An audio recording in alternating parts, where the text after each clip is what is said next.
Ruan van Heerden received a 25-year sentence on Tuesday in the Pretoria Magistrate's Court, 2 years after a brutal attack on his adoptive parents.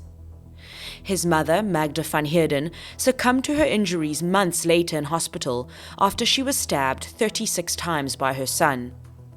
His father, Barney van Heerden, who survived the attack, has been left severely traumatized. Ruan had an accomplice who took part in the attack, Carlson Phelps, who will appear in court in the first week of June. News 24 reported that Ruan had left a drug rehabilitation center just 10 days before the brutal attack. I'm Amy Gibbings, a journalist for News 24's multimedia department, and you're listening to The Story. This week we'll talk to News 24 reporter Alex Mitchley about the fateful night Ruan attacked his parents at their home in Pretoria.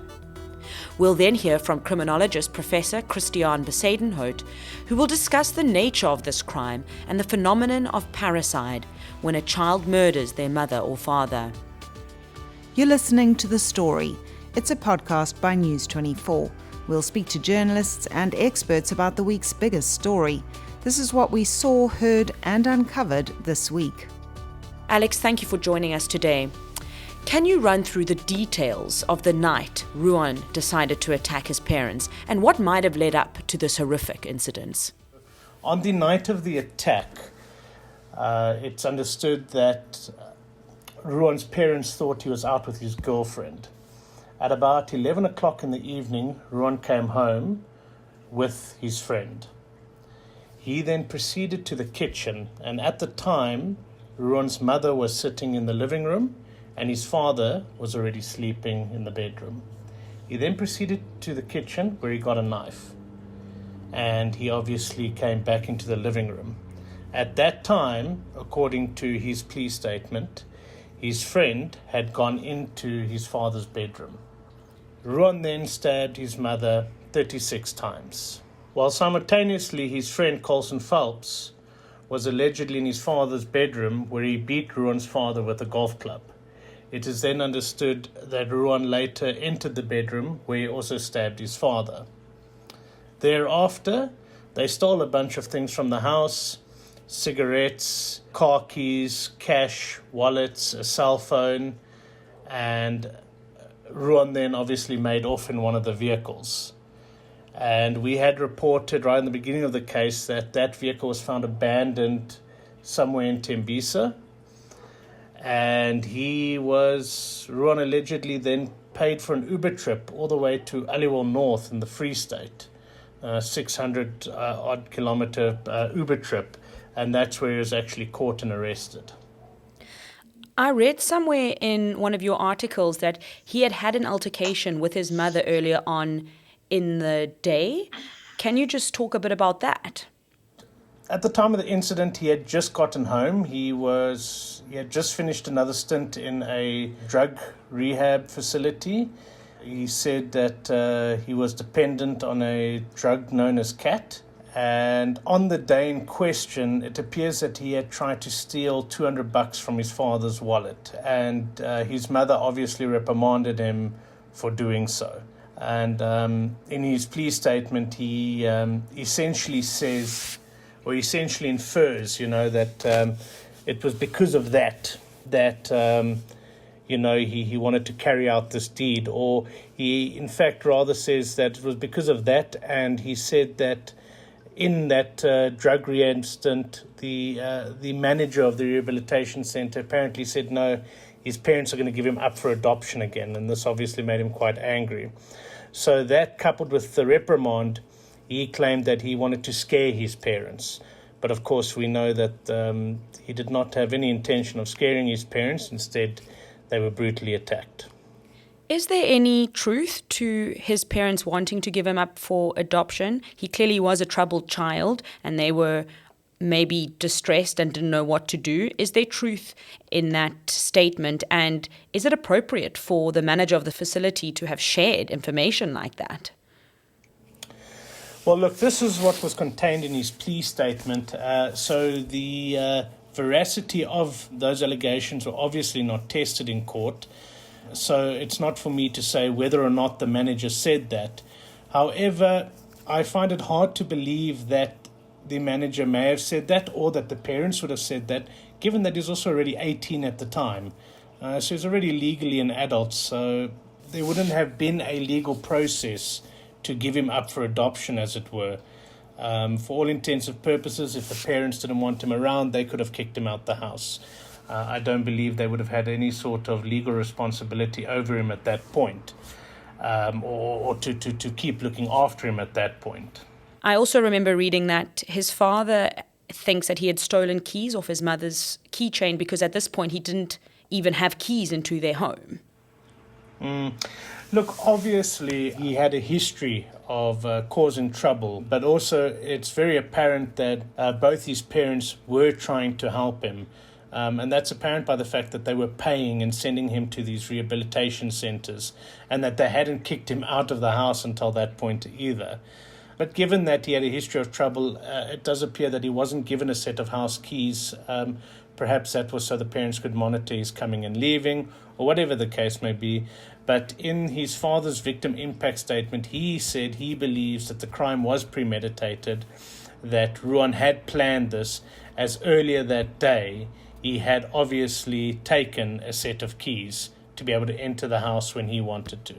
Can we assume that the robbery, trying to take the 200 rand from the father's wallet, was motivated by drug abuse?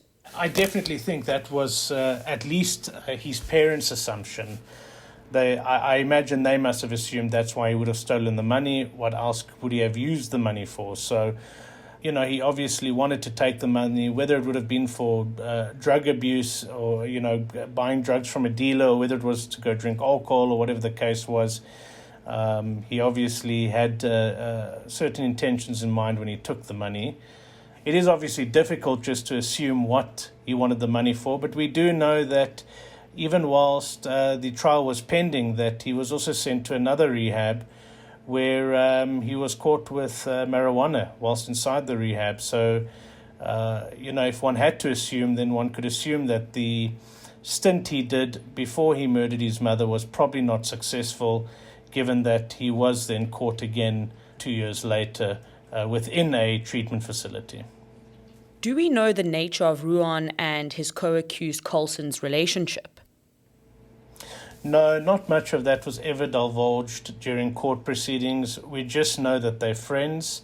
There obviously is a slight age gap. I think Ruan was around 18 years old at the time of the attack, whilst Carlson was 22. I read your heartbreaking account on how Ruan's widowed father describes his anxiety and trauma since the attack, which one can only just imagine. What was it like talking to him and listening to his account? You really get the sense that he's woken up in some kind of nightmare. Yeah, I think what happened to Ruan's father is probably unfathomable in most families. He effectively was attacked by his own son and had his beloved wife murdered by his own son. As he had said in his victim impact statement, he is now a widower and childless. So he's essentially not only lost a wife, but he's lost a son as well. He goes through great detail explaining the fear he lives with, the constant fear and anxiety. We know that at a stage, the court case was even struck from the roll, and Ruan, who had been in custody at that time, was let free. And lo and behold, he turned up on his father's doorstep. And through Barney's actions, that also details the fear he had, because Barney didn't let him back into the house. He said he was caught up with this decision of, do I kick him out or do I let him in? And perhaps that also shows the love he had for his son, because he didn't kick him to the curb, but instead he allowed him to stay in the garage, but then went the extra mile and even hired security to watch over Ruan in the evening. That clearly details the fear that Barney was living with. And again, in his victim impact statement, he also thought that Ruan would return to finish the job, to kill him. I can't imagine the overwhelming array of emotions this poor man has been grappling with throughout the court case since he lost his wife, and he couldn't even support his wife and visit his wife while she was in hospital because of COVID protocols. I mean, I'd imagine he didn't even get a chance to say goodbye. What was her journey like, and how long did she manage to fight until she succumbed to her injuries? So, following the attack, she spent a couple months in hospital. She had obviously sustained life-threatening wounds. And, I know that they had to reconstruct her bowel. She had a stoma. I imagine her kidneys were perforated multiple times. I know that she had to be on dialysis 3 times a week. She was unable to walk. So, following the attack, it was also a whole new life for both of them, in that she was unable to do anything, and Barney had to, become a caretaker. Since the attack on the 9th of January 2020, she was in and out of hospital for over a year, and I believe that she eventually died from her wounds in October 2021. And it was definitely as a result of the wounds, because after she had died, a post-mortem was obviously done. And that is how the state was able to charge Ruan with the murder, because they could conclusively link her death to the wounds, albeit that she died more than a year after the attack. Interesting. Yeah, I think it really is one of the most horrific stories I've heard in a long time. It almost sounds like it could be featured on a true crime podcast. I wanted to know what happened when the case was struck off the roll, and how did it end up back in court? When was Ruan re-arrested? Was it after his mother died and he could be charged formally for the murder? What happened is something that happens in a lot of criminal cases in South Africa. It's I call it the game of postponements. You get an arrest, you have that first appearance, you have a bail application, or there is no bail application, and then it just runs through multiple postponements for different reasons. Now, in this case, there were further investigations that were obviously being done by the police, but in the main, they were actually waiting for a bed for Phelps, because during his bail application, he, of course, said, or rather through his attorney, said that he suffered from psychosis, and at the time of the incident, he had not been taking his medication. So the state thought it tried to have him observed and to make sure that he's compos mentis, to make sure that he can be held culpable for the crime if he is found guilty. And there is a major backlog for beds at state-owned psychiatric hospitals. The one in question is Westkopie's Psychiatric Hospital in Pretoria. I believe they probably waited about a year until he finally got a bed to have observation for around a month. What was found in this observation period? Was he indeed in a psychosis? Does he take medication for his mental health? And if not, was this perhaps a strategic move in order to keep him out of prison for longer? It's obviously an assumption on my part, but it definitely felt like this was a cop-out, a possible defense that they could explore, given that the evidence is obviously overwhelming. But that being said, he was obviously found fit to stand trial, which is exactly why the state moved to trial and fixed the trial date. The relevance to that is that this does often happen. Whenever there are suggestions of any sort of psychosis, it's within the state's favor to have that checked out, because once they do that, and once they get a clear bill of health, as it were, or mental health from that observational report, then that cannot be used as a defense in trial. Whereas if they don't do that, then come trial, all of a sudden there are these claims of criminal incapacity, and now, the state needs to try and fight against that. Okay, I see. That makes sense. That's all we have time for today. Alex, thank you so much for joining us. That was News 24 reporter Alex Mitchley. We're now joined by Professor Christiaan Bezuidenhout from the University of Pretoria. Thank you for making time for us, Professor. Thank you. It's very jarring and disturbing to hear of a murder where a child is driven to murder either one or both of their parents. Can you talk to us about the phenomenon of parricide? What is believed to be behind these kinds of attacks? And how common are they?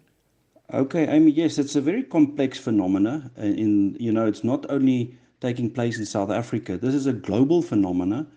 But obviously, in the news recently, we've seen more and more cases. You know about the Van Breda case, the current case in the news, the Van Heerden case. So it happens. People might mistakenly think it only happens in one culture. That's not true. It happens in all our cultures, and it's not only male children that will kill a parent. So if we talk about parricide per se, it's the killing of a parent. We have Phoenix Racing Cloud Theron, if you can recall that case, where a female was involved. The Lotter case, where children were involved, killing their parents. So it's a phenomena that's complex to unpack, first of all, and to understand why a child is driven to kill a parent. Because in some cases, and it's a unique phenomena in each case, in each family. So for us as researchers, there's not a blueprint and say this is a typical profile and this is because of that. But there are a few risky things that one can identify in some children, the young age. In many cases where the male child kills a parent, there's usually a parent-child issue in the relationship. And it's interesting that often, I know in the Van Heerden case, there's a different, a friend was involved. So there's once again a different profile. And that's why it's dangerous to make these assumptions, on a typical profile. But when it's a male child, it's usually the male child only. They involved and they kill a parent or the family. Now, when you talk parricide, some people, you will use the limited definition of saying killing a mother, a father, or a guardian. But we have to include aunts, uncles, grandparents, siblings, and adoptive parents, like in the current case, or step-parents. That can also be included, I think, in the parricide definition. So it's much broader. So I mentioned that in the case of the male child, it's usually the male child operating on their own, or in this case now with a friend. And when it's with a female, a daughter killing a family member, a mother, a father, they usually are influenced by maybe a friend. Think about the Lotter case, where they get a third person in, usually the female, to assist or to do the killing for them. So is it quite common? We see more and more of it in the news. Is it increasing? That's a dangerous thing to make that assumption. I think the media is just focusing on it because it's such a grave type of crime and atypical that we now focusing on it more and more. It's also alleged from my colleague, Alex Mitchley, who's been covering the case, that he was using the drug cat. What role could the drug have had in this kind of incident, especially because he had been reprimanded by his mother earlier on in the day for having apparently stolen money from his father's wallet? So, what can you say about that dynamic? Yeah, in many cases, let's look at relationships. If I'm not mistaken, he was adopted. What we have found in research, that attachment is very important from a young age. If there's a troubled child-parent relationship, maybe you've got and obviously parenting styles play a role. That's where sometimes problems start at a young age. But then obviously there's another variable in this case, drugs or alcohol. And those things definitely play a huge role, because in many cases we know that substances trigger aggression and it neutralize any form of inhibition or self-control in the individual. So if an individual grow up in challenging circumstances, that might predispose them to become more calloused and unemotional. There's an attachment issue maybe with one of the parents or both parents. And then obviously, if there's a repetitive interaction between parent and child, you will find that things grow worse.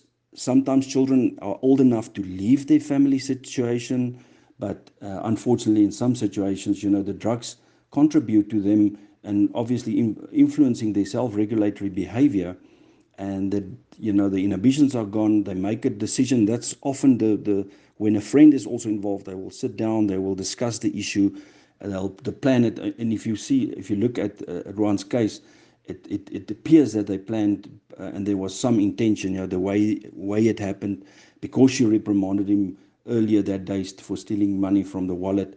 That's just the final straw, the trigger in a probably troubled relationship already. The parents probably knew, he had a problem. They probably reprimanded him before, and this was the last straw. So drugs definitely play a huge role as one variable that we have to consider. Professor, tell me, he didn't just simply murder his mother. He stabbed her 36 times, which is excessive. What brings out that kind of behavior? Well, that's very difficult to, put your finger on something very specific. We've covered the drug part now, we've covered unemotional, calloused people that's, not really attached to their guardians or their parents. So, from childhood, you can pick up certain behavioral issues in some children.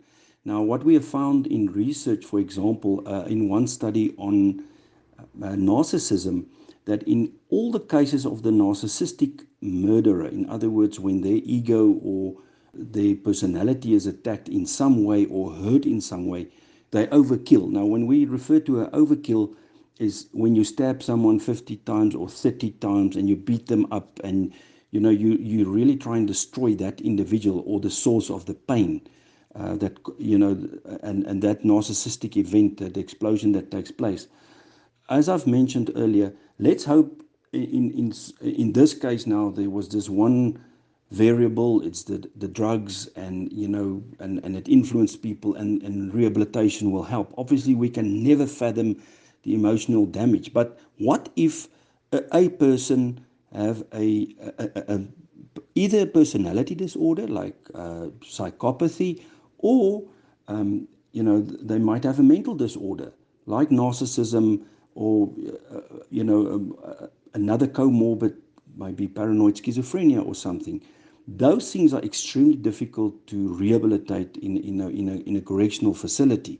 So if you go to prison and you've got this mental disorder, you might have another incident or problem behavior within that facility, because the person walks around with the mental disorder, and it becomes worse in prison because you're locked up, you don't have your freedom, you have the pressures of criminal gangs and being maybe a victim in prison. So those are additional factors that can trigger a mental disorder, and obviously one will find that out in a person once they're in prison, and this mental disorder manifests, and obviously you'll again see problem behavior in that individual. I suppose only time will tell. Thank you so much for your time, Professor. That was Professor Christian Bezuidenhout from the University of Pretoria, specialist in criminology. Thank you. Thank you. That's all we have time for this week. I'm Amy Gibbings, producer and host of The Story. Join us next Saturday for a discussion on the week's biggest story.